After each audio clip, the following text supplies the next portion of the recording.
ലോകേഷ് കനകരാജിൻ്റെ കൂലി അല്ല, ലോകേഷ് കനകരാജിൻ്റെ ജയിലർ അങ്ങനെ പറയാനാണ് എനിക്ക് കൂടുതൽ ഇഷ്ടം. വേറെ ഒന്നും കൊണ്ടല്ല, നെൽസന്റെ ജയിലർ സിനിമയോട് കൂലി സിനിമയ്ക്ക് നല്ല സിമിലാരിറ്റി ഉണ്ട്. ഇന്ന് രാവിലെ ഇപ്പോൾ FDFS കണ്ടിട്ട് വരികയാണ്. രാവിലെ 6 മണിയുടെ ഷോ ആയിരുന്നു.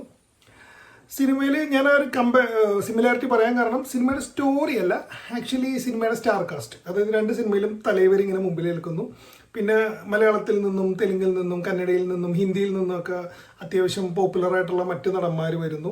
അപ്പോൾ അങ്ങനെ നോക്കിയപ്പോൾ ഒരു ജയിലർ സിമിലാരിറ്റി എനിക്ക് തോന്നിയായിരുന്നു. പക്ഷേ ഈ 2 സിനിമയിൽ നിന്നുള്ള പ്രധാന വ്യത്യാസം എന്ന് പറയുന്നത് ജയിലർ സിനിമയ്ക്കുള്ള ഒരു സ്ക്രിപ്റ്റിൻ്റെ അല്ലെങ്കിൽ സ്റ്റോറിയുടെ ക്രെഡിബിലിറ്റി കൂലിയിൽ വരുമ്പോൾ നഷ്ടമാകുന്നു എന്നുള്ളതാണ്. പ്രകടനത്തിലേക്ക് വരുമ്പോൾ തലൈവർ തകർത്തിട്ടുണ്ട്. തലൈവരുടെ എൻട്രി, തലൈവരുടെ മാസ് എല്ലാം ആസ് യൂഷ്വൽ അടിപൊളിയായിട്ടുണ്ട്. പിന്നെ അക്കിനേരി നാഗാർജുന സ്ക്രീൻ പ്രസൻസ്, അതായത് പുള്ളിനെ കാണിക്കുമ്പോൾ പുള്ളിയുടെ കോസ്റ്റ്യൂംസ്, പുള്ളിയുടെ അപ്പിയറൻസ് എല്ലാം അടിപൊളിയുണ്ട്. പക്ഷേ നാഗാർജുനയുടെ ക്യാരക്ടറിന് ആ ഒരു ക്രെഡിബിലിറ്റി തീരെ കുറഞ്ഞു പോയത്, അതായത് ഒരു ഡെപ്ത് ഇല്ലാത്തൊരു ക്യാരക്ടറായി പോയതുപോലെ എനിക്ക് തോന്നിയായിരുന്നു. ഒരു എന്താ പറയുക, കുറച്ചും കൂടി ഐഡൻറ്റിറ്റി വേണ്ട ഒരു ക്യാരക്ടറായിരുന്നു അത്. ആ ഒരു ക്യാരക്ടറിന് അത്ര ഡെപ്ത് കൊടുക്കാൻ കഴിഞ്ഞില്ല സ്ക്രിപ്റ്റിൽ എന്നുള്ളത് ആ ഒരു കഥാപാത്രത്തെ വീക്കാക്കുന്നുണ്ട്. പിന്നെ എടുത്തു പറയേണ്ടത് ഉപേന്ദ്ര, കന്നഡ സൂപ്പർ സ്റ്റാർ ഉപേന്ദ്ര ഉണ്ട്. കുറച്ചുള്ളെങ്കിലും വന്നിറങ്ങണ എൻട്രി അന്യായമാണ്. ഉപേന്ദ്ര വരുമ്പോൾ നമുക്കൊരു ജയിലറിനോട് കുറച്ച് നീതി പുലർത്തിയതായിട്ട്, ആ ജയിലറിലെ കാമിയോസിനോട് നീതി പുലർത്തിയതായിട്ട് നമുക്ക് ഫീൽ ചെയ്യും. പുള്ളി ഉള്ള സീൻ തകർത്ത് വാരി പോയിട്ടുണ്ട്. സത്യരാജ് വളരെ നന്നായിട്ട് ഉള്ള റോള് നന്നായിട്ട് ചെയ്തു പോയിട്ടുണ്ട്.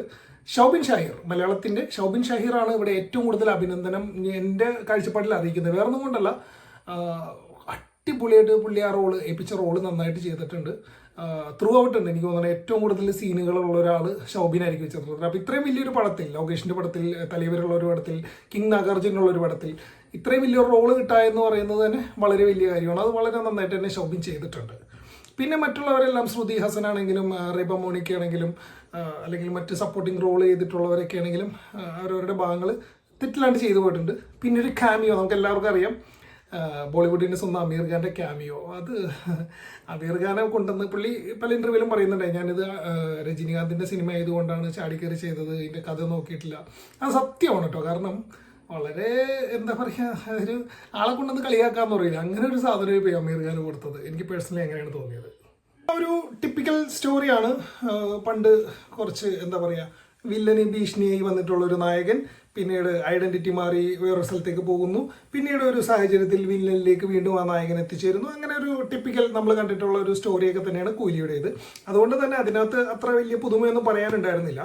എന്നാൽ നമ്മൾ പ്രതീക്ഷിക്കുന്ന, ലോകേഷ് കനകരാജിൽ നിന്ന് പ്രതീക്ഷിക്കുന്ന ഒരു എന്താ പറയുക, ലോകേഷിൻ്റെ പടമാണ് എന്ന് പറഞ്ഞിട്ടാണ് പലരും ഈ സിനിമയ്ക്ക് ആദ്യം തന്നെ ടിക്കറ്റ് എടുത്തത്. എൻ്റെ അറിവിൽ ആ ഒരു പ്രതീക്ഷ അത്രത്തോളം കാത്തു എന്ന് ചോദിച്ചാൽ ഇല്ല എന്ന് നിസ്സംശയം പറയേണ്ടി വരും. കാരണം പിന്നെ ഏറ്റവും കൂടുതൽ അഭിനന്ദനം അറിയിക്കുന്നത് തീർച്ചയായിട്ടും അനിരുദ്ധാണ്. അനിരുദ്ധിൻ്റെ BGM പടത്തിനെ നല്ല രീതിയിൽ ലിഫ്റ്റ് ചെയ്തിട്ടുള്ളത്. അനിരുദ്ധിൻ്റെ കാര്യം നമുക്കറിയാമല്ലോ, ഏതാണ്ട് 10-30ഓളം സിനിമകളിൽ പുള്ളി വർക്ക് ചെയ്ത് കഴിഞ്ഞു. അനിരുദ്ധ് ഉണ്ടെങ്കിൽ BGM സേഫാണ് എന്നുള്ളൊരു, BGMൻ്റെ സൈഡ് നോക്കണ്ട എന്നുള്ള, അതിവിടെ BGM ഒക്കെ ഒരു രക്ഷയില്ല, അടിപൊളിയായിട്ട് ചെയ്തിട്ടുണ്ട്. പാട്ടുകളും എല്ലാം, പാട്ടുകളെന്നല്ല ഒരു മാസ് ഫീൽ വരുന്ന 1-2 പാട്ടുകൾ, നാഗാർജുനയുടെ ഒരു പാട്ടും രജനീകാന്തിൻ്റെ ഒരു പാട്ടൊക്കെ ഉണ്ട്. അതൊക്കെ അത്യാവശ്യം നല്ല രീതിയിൽ ചെയ്തിട്ടുണ്ട്.